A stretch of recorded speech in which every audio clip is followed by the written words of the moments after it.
Bonjour à tous, Patrice Marcadet. Je suis heureux de vous retrouver pour un nouveau numéro de Et maintenant.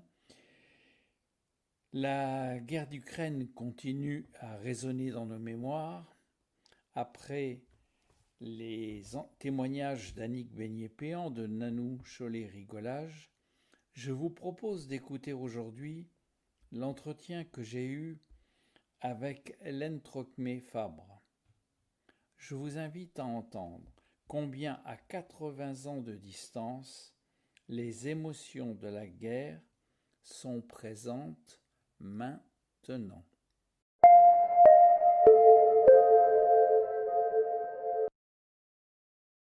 Ce qui est très important, c'est que aujourd'hui, en évoquant ce qui se passe en Ukraine en ce moment, on comprenne le contexte de ce qui se passait en août 1939. D'un seul coup, les hommes d'âge adulte, ils disparaissaient de la famille, mais vraiment du jour au lendemain, même d'une heure à l'autre, car ils étaient mobilisés et donc ils partaient immédiatement. Et comment voulez-vous, comment veut-on qu'un enfant comprenne ça? La famille était touchée profondément, immédiatement. Il fallait faire avec. Le papa n'était plus là. Dans les 5 minutes qui suivaient, il avait reçu son ordre de mobilisation. Et pour toi, Hélène, quel souvenir tu as de cette disparition?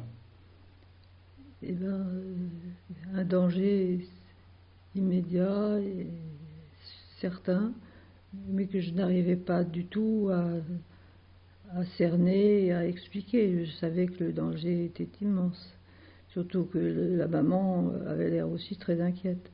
Et les familles étaient démembrées, on peut employer ce mot-là, d'une seconde à l'autre avec ce système-là. En plus, il y avait des affiches sur la mobilisation générale. En plus, comment voulez-vous qu'un enfant comprenne ça?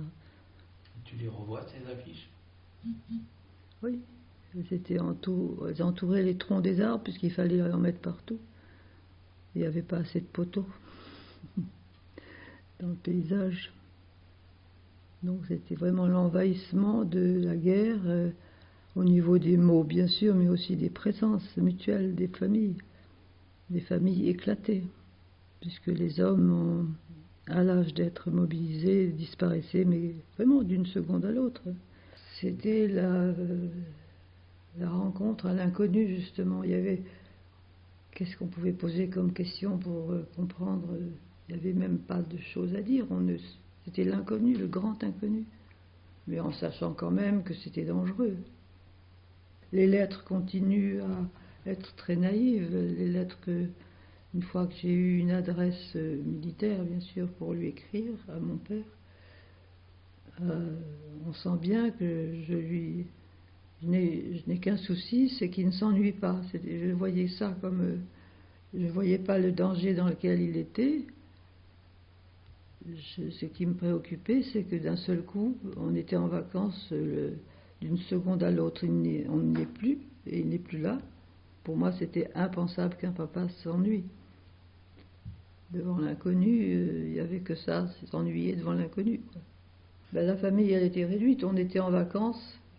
On n'était pas chez nous, on était chez un oncle et une tante, et la grand-mère. Les hommes qui étaient mobilisables préparaient leurs valises.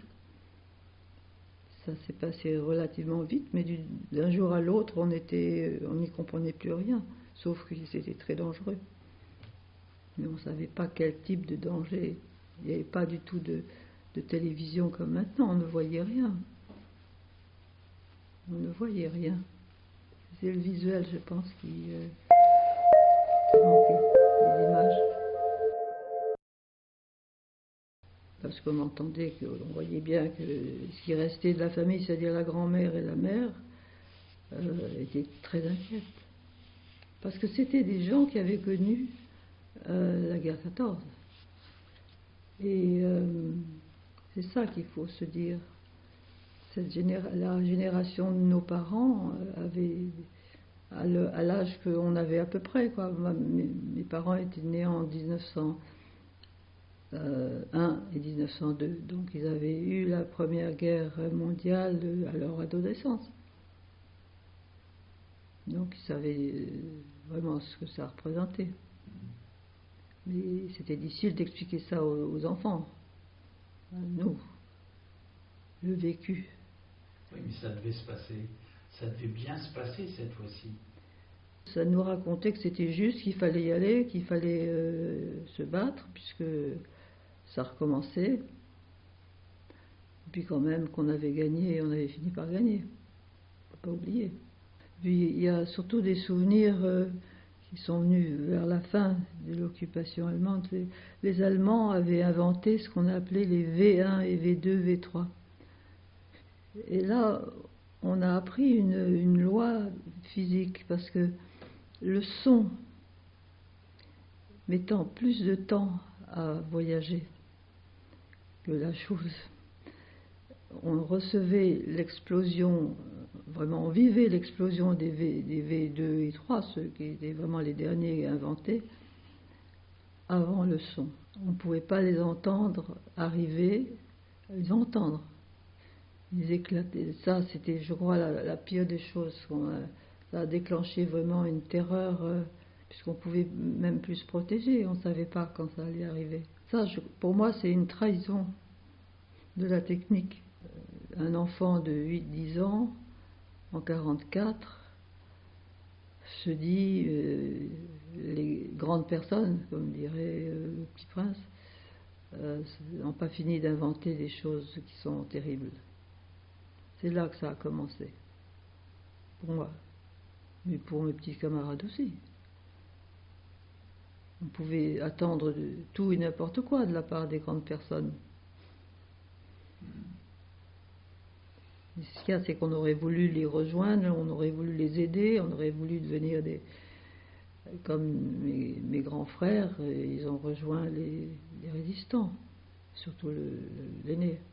Et moi, je regrettais de ne pas pouvoir faire de la résistance, mais en 1944, j'allais avoir 13 ans. Si, ça fait quand même 4 ans et demi.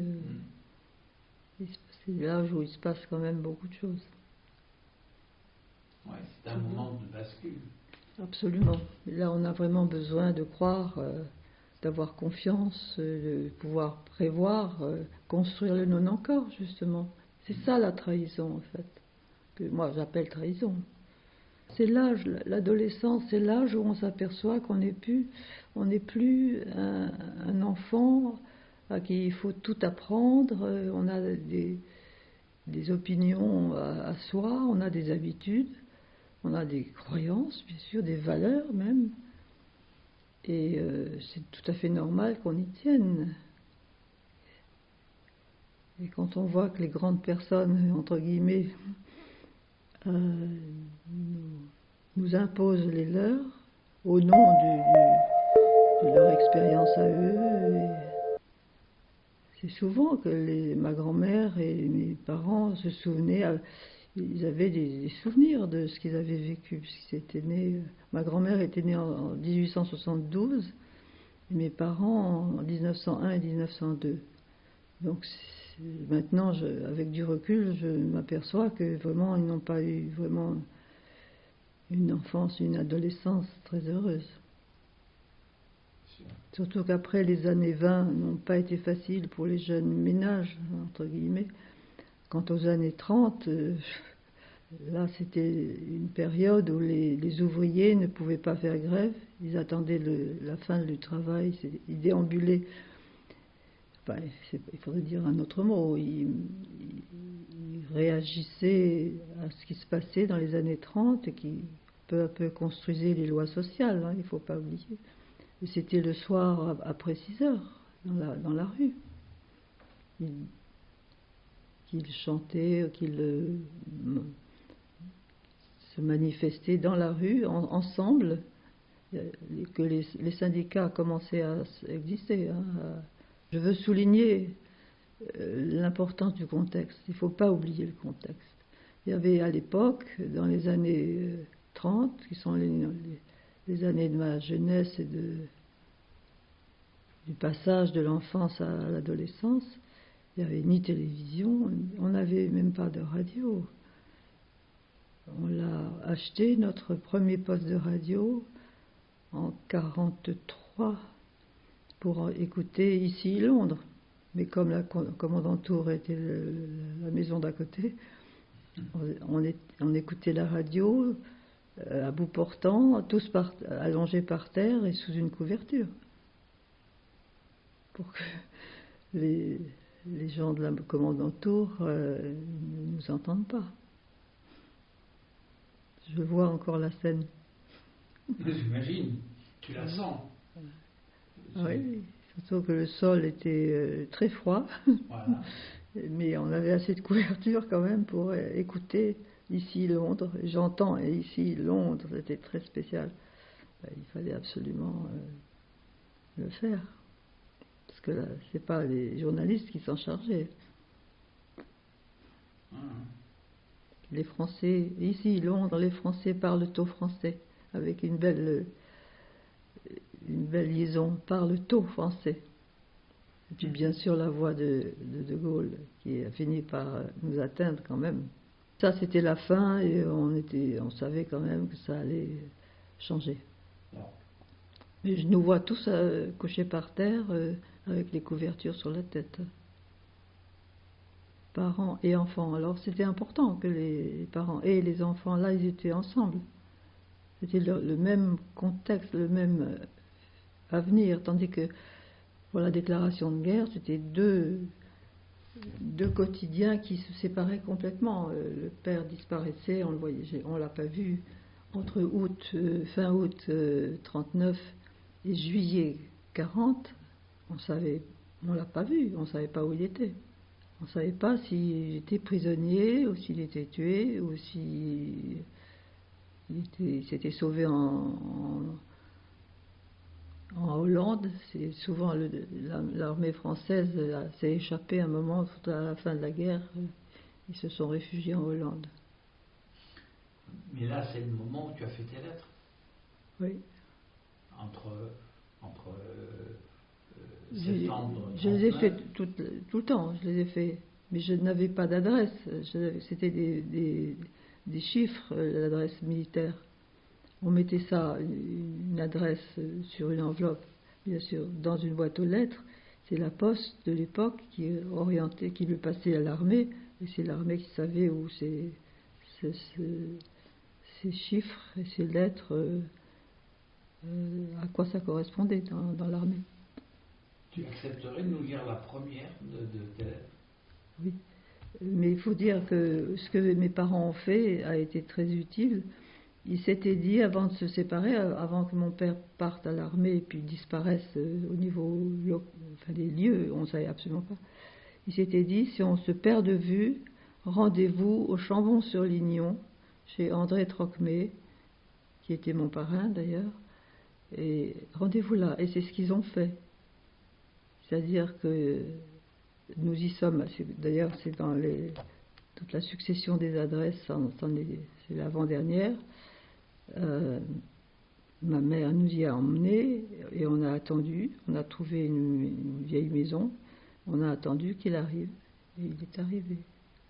Ça, je trouve que ça vaut la peine aussi de dire que ça a eu lieu, parce que je trouve que les gens qui se séparent ne se rendent pas compte qu'il y a quand même une solution quelque part. Un lieu de rendez-vous, un lieu sûr de rendez-vous. J'espère à mon tour que ce podcast sera pour vous un lieu sûr de rendez-vous. Je vous dis à très bientôt à l'écoute de nouveaux témoignages pour nous aider à construire nos lendemains avec nos maintenant.